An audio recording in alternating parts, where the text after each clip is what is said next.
Welcome back to my channel. I have had a huge stack to get through for my fall reading goals, and I have been struggling with that. So today we are going to start another episode of fall reading vlogs / diaries and see how much of our fall stack we can actually get through. We have 6 fall books that I had intentionally gotten to read this fall. It's definitely been a struggle. I usually am not like slumpy in the fall, but I thought that if I was reading more so for you guys, that maybe I would do a little bit better.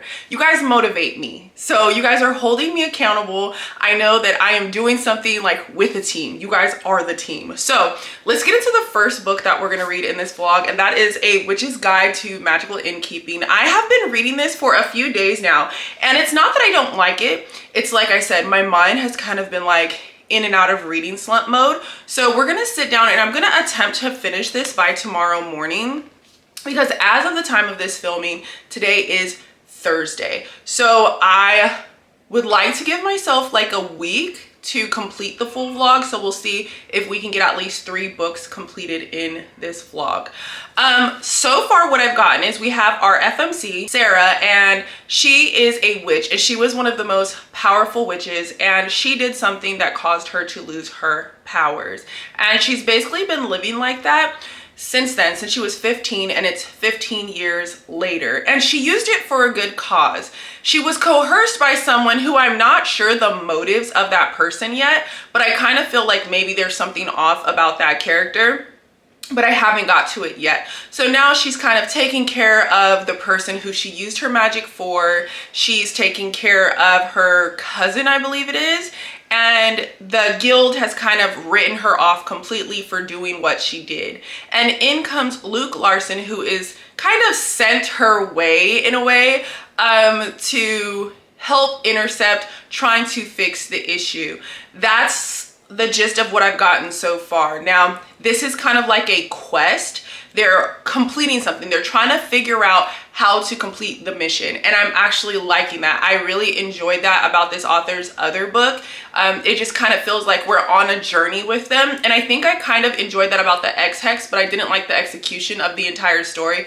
But the way that this author writes in particular is like very, very cozy, and I need that right now. So we're going to tackle more of this book. Let's check Goodreads and see how far along I am. It says I'm 38%. And I've been reading this since, what day did I mark it as reading? The 18th, and today is the 23rd. So I've been reading this for 5 days. 5 days, and it's not the book's fault. I actually feel though like I do like the first one better so far, but it's definitely still probably like a solid 4 stars, and I gave the other one a 4.25. So let's go read. I'm actually gonna go outside with the kids. They're gonna go play, and then I'm probably gonna sit at like Barnes or a coffee shop or Panera or something and try and bust out like some reading for an hour when my husband's done. He had to take my oldest to the orthodontist, then he has an appointment, then she has Japanese 3 class, and then they'll finally be back here probably at like 2:30, 3 o'clock. So it's 11 now. I'm gonna go read. I said that already. For like 30 minutes with them outside, bring them inside. Then I gotta homeschool the 3 middle kids.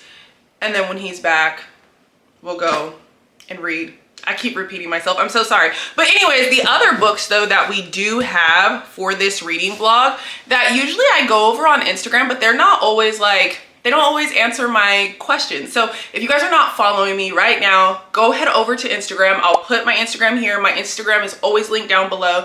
And I like to do little voting things so that way you guys can participate in the vlogs like in live time, and then you'll see them when they actually come out.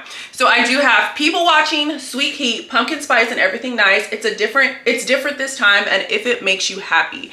These are all highly anticipated books for the fall. As you can see, every single one of them is orange. Look at that. If I can, look at that. They're all orange, brownish color. They're totally fall vibes. So we'll see which one I read after we do A Witch's Guide to Magical Innkeeping. So let's go and start reading.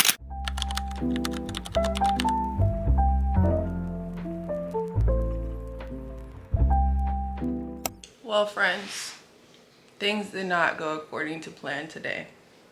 What I thought would be the start of a nice vlog and I'd get out and about and go sit and frolic amongst the other human beings turned into what seemed like an allergy attack, turned into possibly more. So I'm in my bed with a nice cool down, not steeping hot, but cool down cup of tea.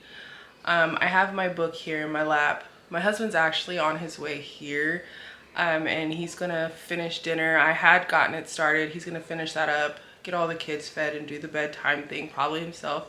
My nose is literally on fire. I've sneezed at moments uncontrollably. I've been having a little bit of a cough, so I'm just going to rest. So in the spirit of that rest, what better reason to finish reading our book than the fact that we are now in the bed. I don't normally get sick. I'm a pretty healthy person. I don't eat out that much. I eat pretty much like whole foods. I mean, the most processed thing that you probably see me eat is like if I eat sandwich meat. Like I cook most of all of our meals from scratch. Like I said, I go outside. So it just, I don't normally get sick, but this is me sick. And so to prevent it from getting any worse, we're just gonna rest.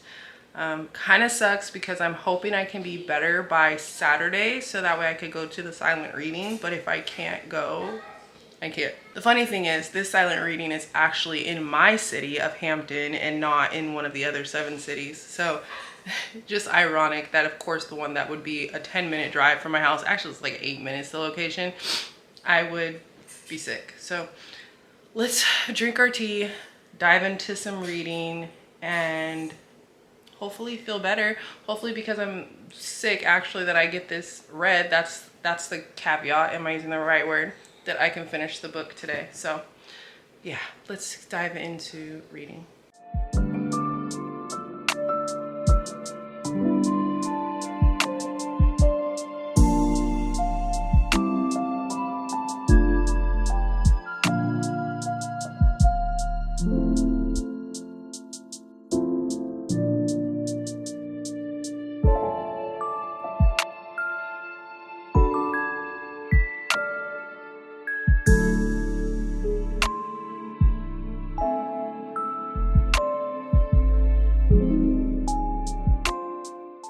So let's talk about one of the antagonists of this story, and that is, what is his name? Albert Gray, I believe, which is like her ex-best friend's father. And her magic was sort of on par with his, even though he was older. And there's a lot of tension there when it comes to why is he so gung-ho about her not getting her magic back, kind of being like literally put out of the inner circle. What is the word that I'm looking for? Like ostracized from the entire community in the guild of those more powerful, more recognizable witches. And we don't really know why, but like she talks about, this is going to be a little bit of a spoiler, but they used to duel, and Luke is kind of like, duel? And he used to say to her, "You're good, Sarah, but you're not that good." And it's kind of like he's very like trying to keep her put down even before she lost her magic. And I'm sure we're gonna see a little bit more why, or I hope we do. I hope she kind of explains that, because that would suck to have that as a giant plot hole as to why he's so like adamant on her not being on par or better than him. But yeah, he gets on my nerves. Just the little glimpses that we get of him, and like how she even got found out. It's like, I'm not gonna spoil that, but it's really, really upsetting. And that person, yes, baby. Okay, I had a little situation, but the reason why it's pretty upsetting how she gets found out and that person tries to redeem themselves, but maybe, I don't think that everyone who does something is an unredeemable character, and maybe they will or won't be to you, but I just would like to see some more, hopefully, of that character as well before we wrap up the whole story, because I was pissed about how she got found out. But anyways, I'm gonna go ahead and keep on reading and just try and woosah. You guys, so yesterday I was sick. I fell asleep and I'm finishing this book today. But exactly what I did not want to happen is happening right now. And before I finish this up, I just wanted to notate that because I'm so upset. I'm so upset. What I thought was going to happen is exactly what did happen. So let me finish this. I have 20 pages to go and I'm so upset right now, but we're gonna talk about it. We're gonna talk about it in a minute.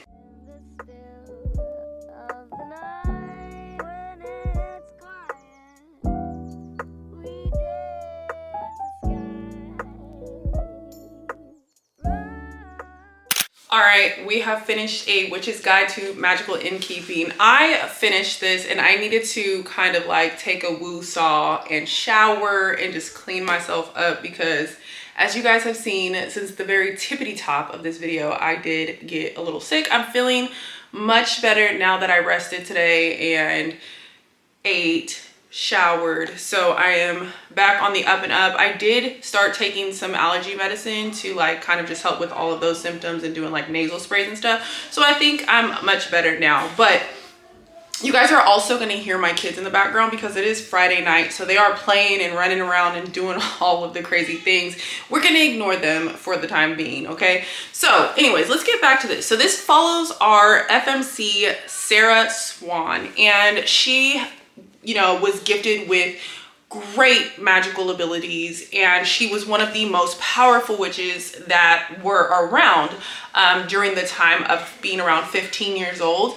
And she lost her magical abilities, and we follow her and her found family, which I love that this author focuses a lot on like building community of people who aren't necessarily related to you, but how different people from different backgrounds and everything can come together and create this sound foundational family. I absolutely am loving that about this author's writing. Just as someone who's been away from her family for like the past 11 years and had to be a part of different communities, and it's really nice to read about because it is real. Like a lot of people are not around their families, or maybe their families can have a lot of toxic traits and you need an extension outside of that. So that is also beautiful.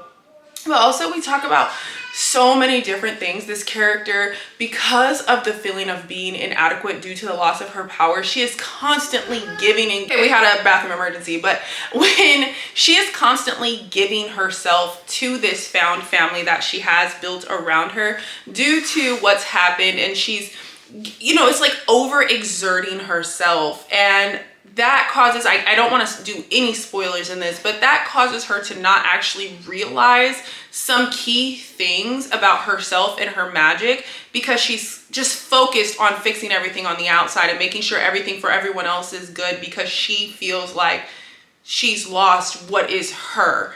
And it's interesting to really grasp the deeper themes in a lot of books that on the surface they may seem some way, but they're actually trying to teach us something, guys. Like reading is meant to teach us something. It's not just there all the time for a good time. There's so many amazing themes in this book. I loved her. I did like the MMC. I don't think I liked him as much as the previous book, but I did like him, and I think that I may have liked the quest in this a little bit better, but I think that if it was a little bit more condensed, I felt like the actions that were taking place for the quest, they were so spread apart. So this book isn't necessarily long. It's 334 pages. I felt like this book could have been around the 300-page mark, and I felt like I would have actually probably rated it a little bit higher. So my rating for this book is a solid 4. I did feel like there were a couple parts that were slow, but then when we got to the end, it wrapped up so quickly, and I was really shocked. I did kind of feel like I knew what was going to happen with a couple of the key, like, voila, like aspects of the story, but other than that, it was still really, really good. A solid 4 stars. Definitely cozy, definitely perfect for spooky season. If you don't get around to it and you're like the type of person who only wants to read this kind of book for spooky season, I would definitely read it next year for spooky season. But other than that, I would read it for fall anyway. It's very cute with the cottage and the witches and the little spells, and there's a knight in here and a talking fox and like all of those different magical elements. And I've really enjoyed stepping out of my comfort zone and getting into a little bit of magical realism. And honestly, like the romance wasn't even the part that I cared about at all. I just really enjoyed everything else about this book. So like I said, 4 out of 5 stars, highly recommend this book. So the next book that we're gonna start is going to be people watching. I know I bought this and I've been talking about this probably like the past like 5 videos, but I'm finally gonna get around to reading this. I'm not gonna start it tonight because tonight I'm about to go hang out with my daughter when all the other kids go to bed. My oldest, she's 15 and a half. She's gonna watch Scream 1 for the very first time. She did watch the opening scene and she was shocked. She was like, okay, like, so she's like, okay, I want to watch it. So we're gonna do that tonight. I'm thinking I might have my husband just go run and grab us like some popcorn. What's that? But I like the lesser evil popcorn. Is really, really good, like, and super salty and buttery, and just, we have someone crying in the background, guys, so my apologies. It's her bedtime. So this one I did tell you guys previously in my book haul. In this sexy and emotional romance from the acclaimed author of Out on a Limb, a small town woman's journey to spread her wings intertwines with the arrival of an adventurous newcomer who brings out the best in her. So I don't think I've read a small town romance in a while. Like, not that this isn't like a little small, it's like at a cottage or whatever, or some of the other ones, but like small town romance. Like, that's the purpose of the setting. Like, that's kind of what's at the forefront of the story. So I'm really excited to dig into this one. I don't know what platform it was, but someone did tell me that this was super spicy. I have not read a super spicy book in a while. I am feeling kind of slumpish because my cycle, I think, starts tomorrow. But also this whole entire month, this is only like right now, this is only the 3rd book that I finished the entire month. And today is the 22nd, I think. So I don't know if this is spicy though. Usually I do fly through those, and that's something that I need. That's why I did pick this one next and not another one. Because sometimes you just need that to kind of just get you through, like me personally. I don't know. And then maybe I'm thinking of doing, what was that? Sweet Heat. I'm thinking of doing like a tandem read. So doing it on audiobook while having the physical book in my hand, just because it is almost 500 pages. And because the way I'm feeling, I want it to help me understand and comprehend the whole story and not let the slumpish feeling kind of mess with that. Like I told you guys about when I read Beach Read. So anyway, I'm rambling. I'm gonna go watch Scream after I go put Miss Alora to bed. Alora is my 3-year-old. And tomorrow, I think, as long as I'm feeling good, I will head over to the Silent Read because it's here in Hampton, in my city this time. So I can go over there, kind of start the book and focus without being distracted. So I will chat with you guys tomorrow. All right, let's see what we got, Lily. What do we got for the movie? Spritzer. We got Spritzer popcorn. Yes!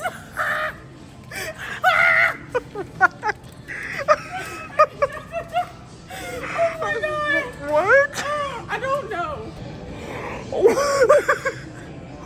What just happened? Oh, I'm nuts.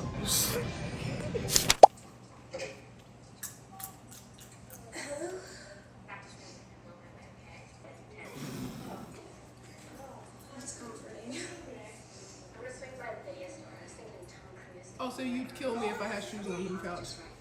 David, just get in the car.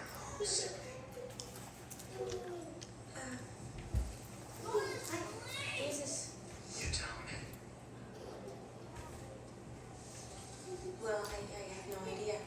Scary night, isn't it? With the murders and all, it's like our front porch.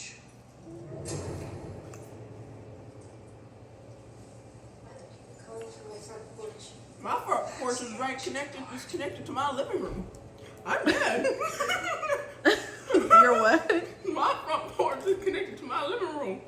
I'm dead.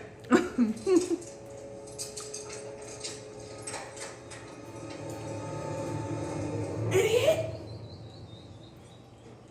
You bumbling buffoon!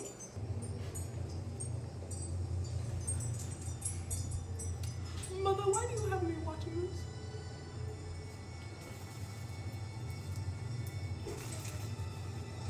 My middle finger.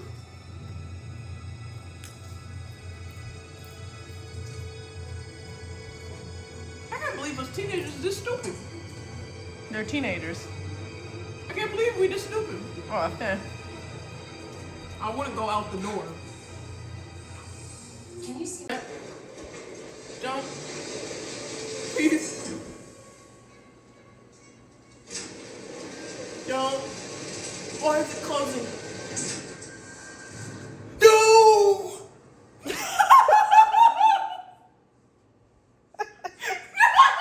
movie is this from? I spit on your garage.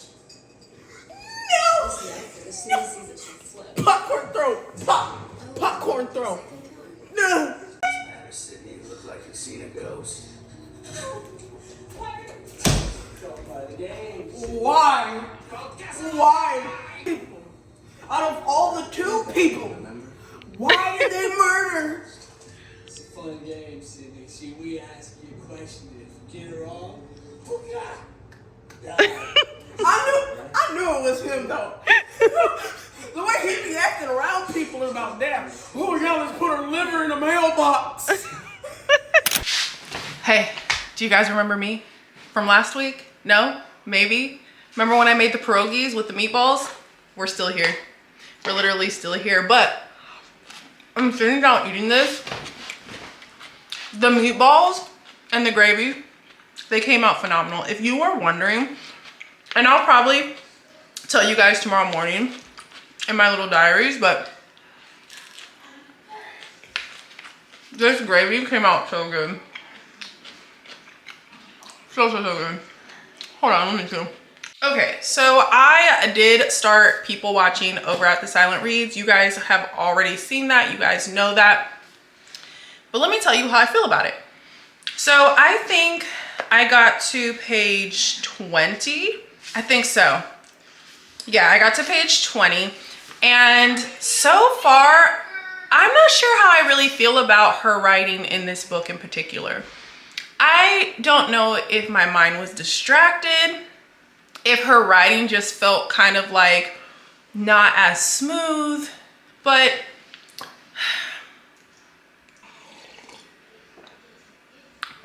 now we can keep, ooh, that's good. Now we can keep going. But I'm not going to write it off. I just don't know if I necessarily like the way that the story started and the introduction to the characters. It just felt like a lot, specifically with the MMC and his family. I don't know what it was about the introduction to them, but I'm gonna, read tonight, dig a little bit deeper and see how we feel about them.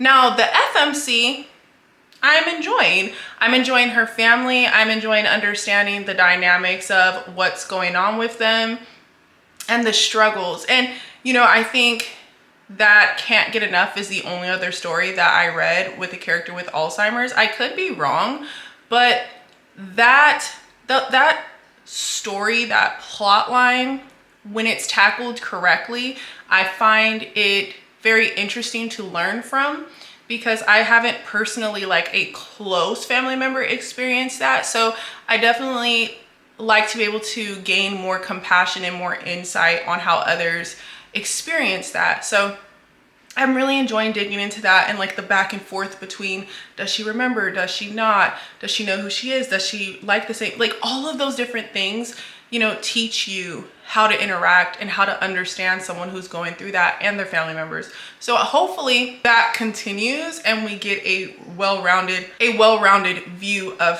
her family. That's where I've gotten so far. So I'm hoping that tonight, what is this? I'm on page 20. So if I can focus, because we're in our cycle, the very beginning, so it's a little hard to focus. If I can focus, I'm hoping that we can get to page 100 tonight. And then we can tap in the morning and talk about how we're feeling and whatnot. You guys know, in true fashion, I might say that I plan to get to page 100 and then I get to page 25. But we'll see. You guys right now, you guys put your guesses in. I'm gonna give you some time. Did I make it to page 100 by Sunday morning? Put your guesses down in the comments, okay? So I will talk to you guys in the morning and let you guys know all of my thoughts. It's the next morning. Before we get into where I got in this book, I just want to say, raise those little boys up right, okay? Because I was talking to my husband about what I wanted for breakfast, and my son disappeared. He's 7.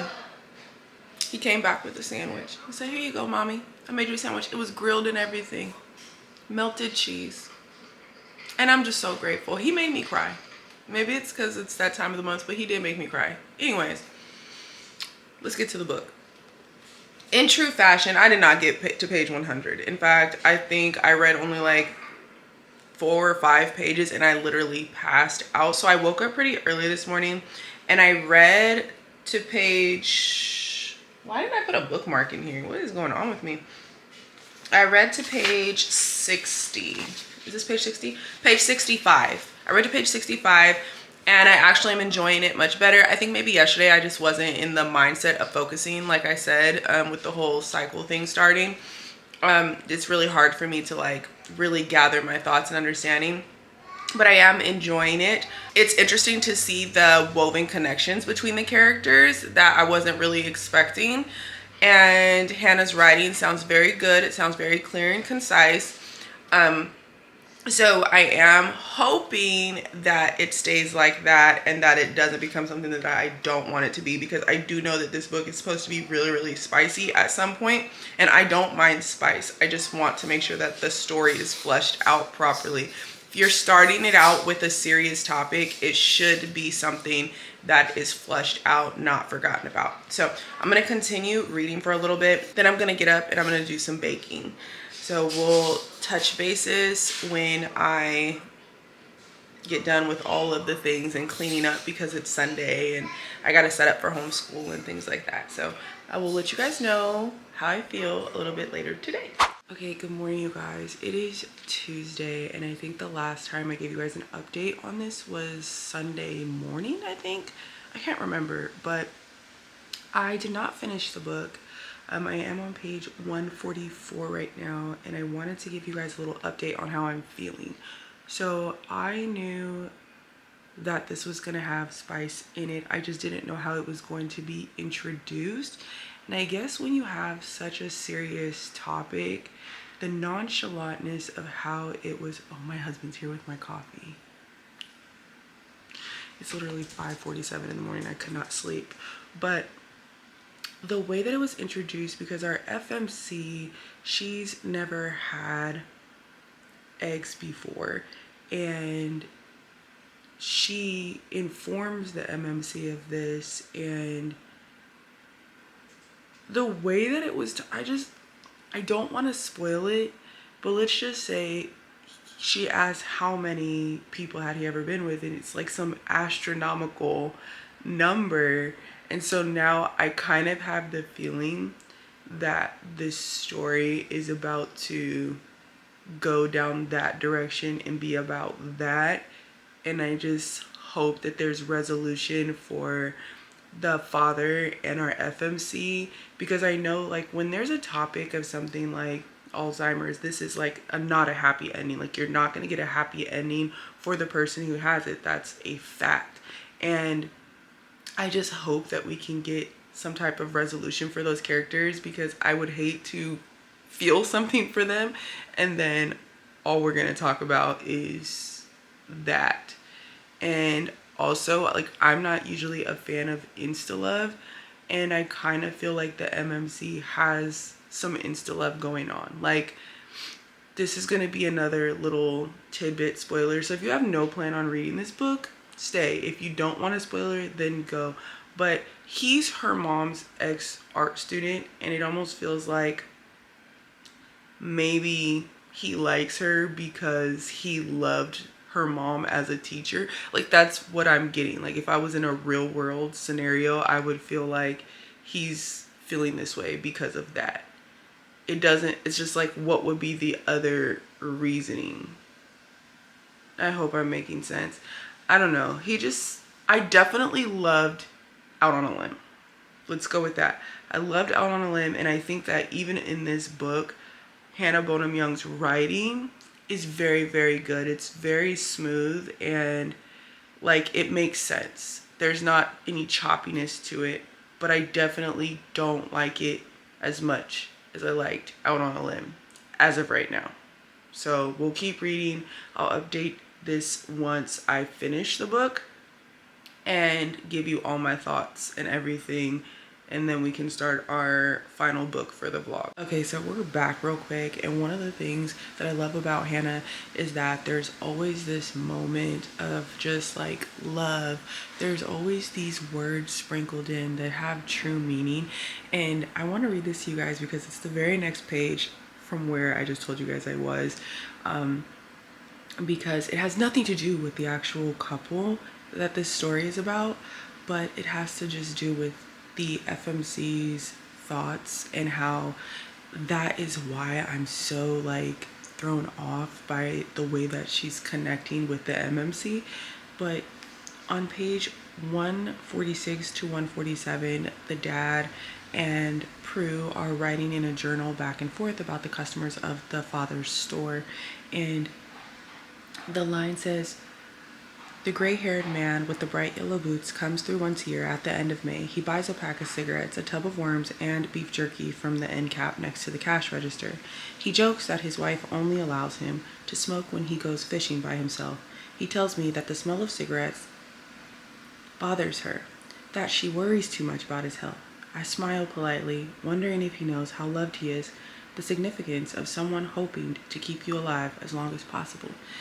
Like, the simplest thoughts about love and how truly important they are, just, I love that, because it's not this super wordy, extravagant way of expressing love. It's something so simple that we take for granted about the other people that we love, that we complain about, that we may, like she said, joke about, but kind of like in a condescending way. But I just feel like that's so important to notate, like the simple little things that really show the love and care of the people who are in our lives. I just wanted to share that. That is on page 147. And yeah, okay, I'm gonna go now.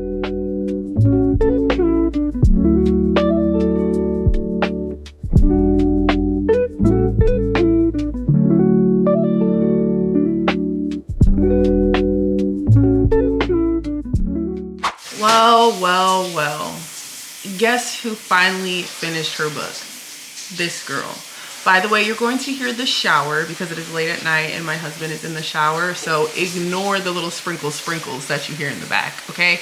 But before I get into how I feel about this book, I just want to let you know there may be a few spoilers in this here book review, so if you do not want to hear any spoilers, you can go ahead and skip over this part. I'm going to give you a little bit of time. Okay, we're back. So, people watching. This features our FMC, who is like a caretaker. She almost seems like a people pleaser. She's kind of to herself and she lives in a small town. Now, her mom is suffering from early onset Alzheimer's, and unbeknownst to her, another person in her life is suffering from a really serious illness. Then we have our MMC, who is kind of like this charismatic, go with the wind, doesn't settle down, doesn't have any roots type of person. And their two worlds collide. Now, I want to start off by saying this book had amazing potential. With the serious topics, you know, the early onset dementia, our FMC actually is I don't want to say because I don't want to get in trouble over here on YouTube. Our MMC is suffering from some childhood trauma that we don't really know about early on in the story. And I just feel like there's so many different topics that we could tackle in this story and really teach and learn from. Also, both of our main characters are creatives. We have one who is a poet, writer, and then the other who is an artist. And then also the mother of the FMC is an artist. There's just so much creativity happening in this story. Loved all of that. Here's where things start to get a little tricky. We have our FMC stating that she would like to learn segs things from the MMC.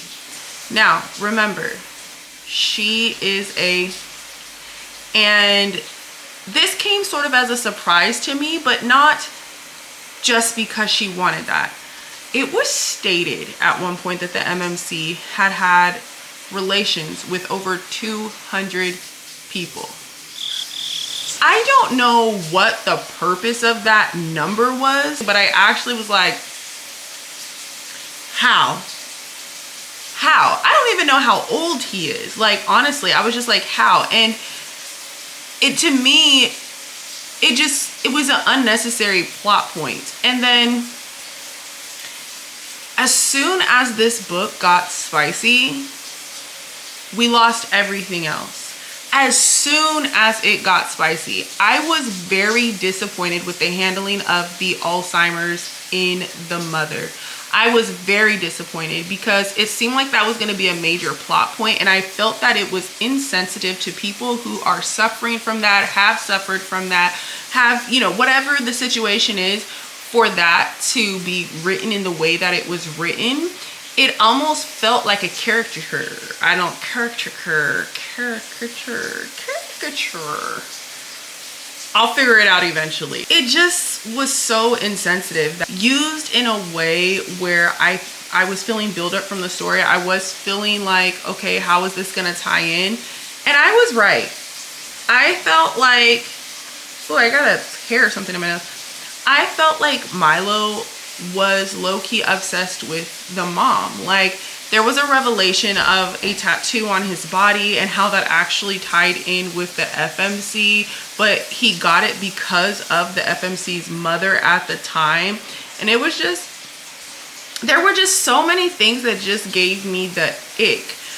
But the reason why I'm going to go ahead and give this book a 2.5 star is because I think that Hannah's writing, just like how I felt in Out on a Limb, is impeccable. I feel like her ability to write a smooth, concise story and it be easy to flow is really, really good. I mean, she has a great gift of writing, but the handling of the Alzheimer's really turned me off. And it was crazy because the spy scenes actually were some of the best spy scenes I've read in a really, really long time. Like, they were done so good. Like, everything about them was perfect. But in this story in particular, it left so many things unraveled. And it was just like, once we got to them talking about they loved each other, I was like, based off of what? Because you haven't done it. Love is an action. What do you love each other for? What do you mean? I need an explanation, because it's just not making any sense to me. I don't know about you guys, but it just wasn't making any sense to me. And like, literally once the spice hit, we didn't get anything else about the mom. Like, it was just like, oh, I'm gonna leave, or I want her to leave the dad or whatever.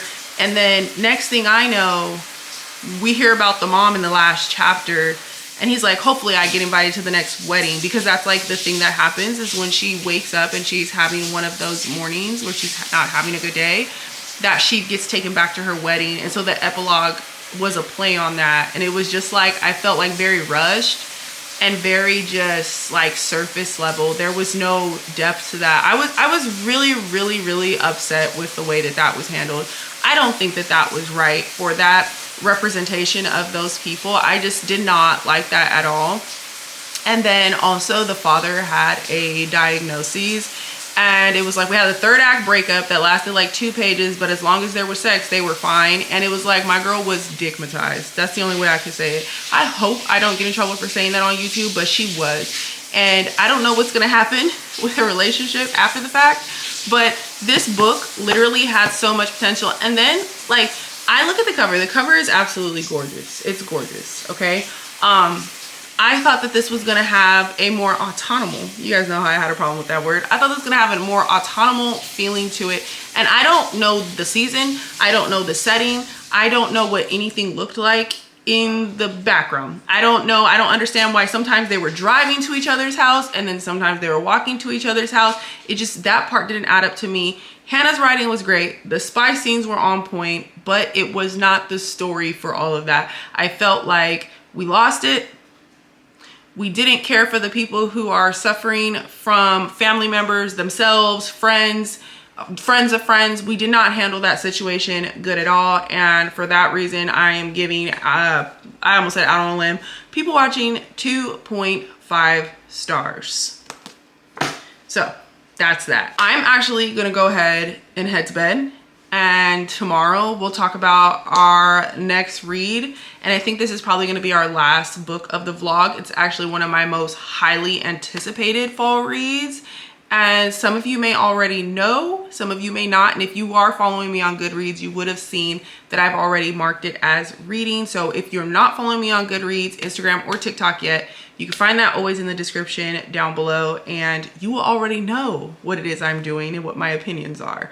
So until tomorrow morning, good night. I will see you then. Happy Thursday, beautiful people. I did have time to sit on people watching last night, and this morning I kind of thought about it and I talked it out with my husband, and I definitely am very firm on that 2.5. Like,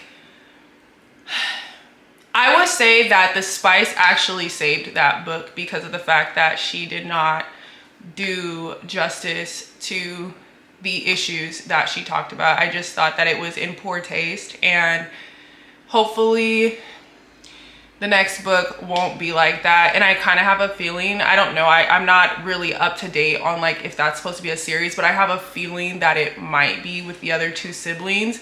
We'll see, but I really do hope that next time she does make sure that she fleshes all of that out. But anyways, let's get to one of my most anticipated reads of the year and my last book for this reading vlog, and that is going to be Sweet Heat by Blue Babalola. I am so excited to finally get to this thick one right here. Now, I did purposely save this for last because I didn't want to read this and like set the bar so high that I couldn't look at other books fairly, because I do have really high expectations for this book. I truly enjoyed Honey and Spice, and I am anticipating that this is going to be a very, very, very high rated read for me. The first book is YA, and it follows Kiki and Malachi during college. And the way that that ended, I wasn't expecting there to be a second book in the form of a second chance romance after their breakup. Now, this is not young adult. This follows them as I think they're late 20s, pushing early 30s, and we are touching on adult topics. So I'm really excited to dive into this one. I truly enjoyed Honey and Spice, and my plan is to start this kind of out of the house so that way I'm not distracted. And I don't even necessarily mean distracted by the kids. Distractions could literally just be my space, because I'm at home and I have all of my things, and then I'm thinking about like, I need to do laundry, I need to do this, I need to do that. So if I leave for like an hour and get this book started, I can really just sit with it. So that's what we're gonna do later today. My husband comes home on Thursdays to take my daughter to Japanese class. She's in Japanese 3. And then when he comes back, I'll probably like go to the library or go sit at Starbucks or something for an hour, start it, chat with you guys about it. And I don't know if I'll be able to finish this during this vlog. I'm hoping I can, but we'll see. So I'll see you guys when we get out of the house later on today.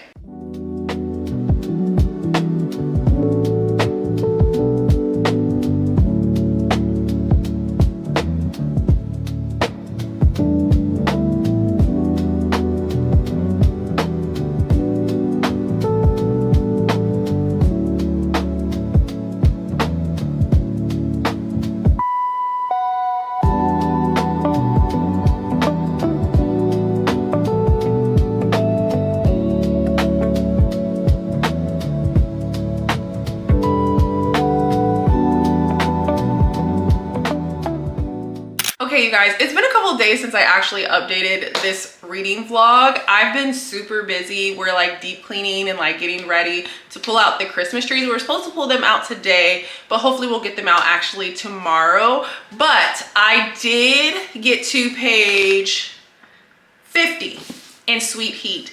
And in true fashion, it's exactly what I expected it to be. I feel like Bulu's writing is so different. Like the way that she tells a story, I don't feel like I've read many other authors who write like her. So we're in the present. We get stories of the past interwoven and connected to how they apply to the present, and how our FMC Kiki, how she always gets to the place that she's at. And I love that, because it's not like back and forth chapter, it's like we're literally living in Kiki's mind. And it's just, I'm gonna say it again, I love that. I absolutely love that. And I think that after coming off of a read that I really didn't enjoy, it feels so good to be back in this author's writing. And we are already diving into the first chapter. Now the chapters, hold on. The chapters are long, okay? The first chapter was 44 pages long. That is definitely something that I have to battle while reading, because for me, it's like a checklist. I've talked about this on my channel before. I really like to feel like I'm accomplishing something. And so because the chapters are long, I can feel kind of like, but it's okay because Bulu's writing is really actually worth every single moment. So we are already getting to the main purpose of the story and what's happening, which we know that our two lovers, our ex-lovers, Kiki and Malachi, are the maid of honor and best man in their friend's wedding, and that's how they're coming back together. We don't know why they broke up. We do know that Kiki has tried to move on, and we're about to start getting into that part of the story. So I just really wanted to update you guys on that. I'm hoping to get some reading done. I am having a girls' night with the girls, so we're watching Gilmore Girls, and the guys are making us dinner. They're making us homemade burgers. But tomorrow I am gonna go to a silent read, so hopefully I can get a little bit more reading in while I'm there. And then, like I said, tonight, I probably will get maybe 15 to 30 pages in, and then hopefully tomorrow I can get like a good 45 to 60 pages in at the silent read. I'm gonna focus, I'm not gonna talk, I'm not gonna play. You guys will see if I do or if I don't. I'm saying it now, but we don't know what's gonna happen tomorrow. But other than that, loving this so far. I'm really happy that I did save this one. So I'll take you guys with me tomorrow and we'll do another check-in. All right, you guys, it is officially time for my final thoughts in this here reading vlog. But before I get into that, I just want to preface that I am in the middle of an allergy attack. So if I sound different, if you see me wiggling or rubbing my nose, it's because I've already taken medicine. I've already done the nasal sprays. I even took out my septum because that actually helps with like the draining and everything, to just let that be for a couple days. But let's go ahead and dig into everything that's going on. So I haven't finished Sweet Heat by Bulu Babalola yet, and that is simply because I have so much going on. Between today I had to go see the plastic surgeon about, you know, the scar revision that I had, and I actually had to get some steroids injected. The scars are not healing the way that they were supposed to, so we're looking at doing a full-on arm revision at some point in the next couple of months. And then we're having a huge transition in my family. My husband has decided to leave the military, and I mean, it's been a wild ride. It's been 11 years, and I just don't think, and he doesn't feel either, that it's just a good fit for us anymore. So we had to sit and kind of talk about what it is that we were gonna do from this point forward, you know. So just keep us in your prayers, and we're trying to work this whole thing out, and you know, just take us where we need to go. But before I get into that, I wanted to show you guys, I did go to Barnes and Noble's yesterday night, and I picked up this book here by Miss Candace, Soul Ties. She is a fatty, okay? I didn't even look at how many pages it was. So the book is 439 pages, and I just love the cover, and it was actually inside of my Barnes and Nobles. I saw a lot of people's Barnes and Nobles are carrying this, and it's a woman searching for her true passion, discovers a strong connection with a man who can never be hers. And I was like, I'm gonna eat this up, honestly. Like, it's time for some messy, add a little bit of drama, y'all. And the words are small, so this is like, this is a read. We gonna be reading. Okay. I'm sorry, guys. I'm sorry. My allergies are making me weird. But yes, I picked this up yesterday. Can't wait to add this to my TBR for the winter time. And then let's talk about Sweet Heat. Sweet Heat. Ah, Bulu, Bulu, Bulu. The writing in this is just so impeccable. It's so poetic and lyrical. I feel like every single moment that is happening throughout the course of the story is just special. Every single moment. There's no time where it's like, oh, we're just saying this to get to this part. Every single sentence is important. It all plays a role in the story and the descriptions and making you feel like you're in it. And her writing is just totally different than I think than almost any author that I've read. I don't know. And I said this in a short form video. I don't know of another author who writes like her. I really don't. And the fact that we can be in the moment, she sets the scene, we know what Kiki's going through, and then we're also getting some type of backstory interwoven always into every situation to really put us in the mind of Kiki. And I love Kiki. Kiki's so sweet. She's such a lover. Like, honestly, I could just feel it in the way that her thoughts are. She's just such a lover, and I love every single thing about that. I love it. And right now I'm on page 138, so I'm only a quarter of the way through with the book, and we're kind of just getting Malachi back into the story. I don't know what's broken them up, but I'm sure we're gonna get to that pretty soon, or I don't know, maybe towards the end. I really don't know when we're gonna get to it. I don't know why I even said that, but blame it on the allergies. There's just these moments where I can tell that like Kiki's yearning.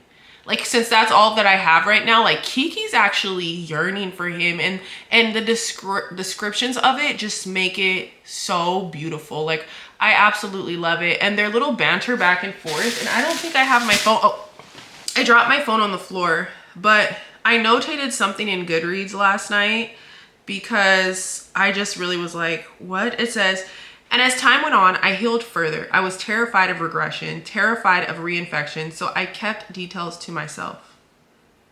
Like, the feelings of after the breakup, she was terrified of going back. She was terrified of being reinfected by his love. Like, I just love so many of the descriptions that Bulu uses to talk about love, and it's just so beautiful. Like, I highly recommend you guys read this. Hopefully I can get done this week and like really sit down and get some reading time in. So you guys, that was a mouthful. I'm so sorry. If you guys stuck through the entire video, thank you so much, because I really appreciate it. I'm so close to being monetized on here, and I just love connecting with you guys, and I love talking about the books, and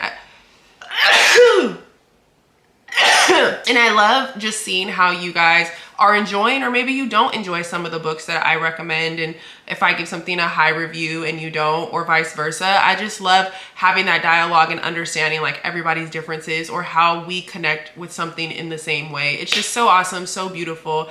I love the book community. I truly, truly do. And thank you so much for you guys like letting me be a part of it, and like opening up to me and being welcoming to me joining the book community here over on YouTube. So, oh, you guys, I am literally about to go like wash the inside of my nose out with some soap or something. I have no idea, but thank you once again. Don't forget to like, don't forget to subscribe, and until I see you guys next time, happy reading.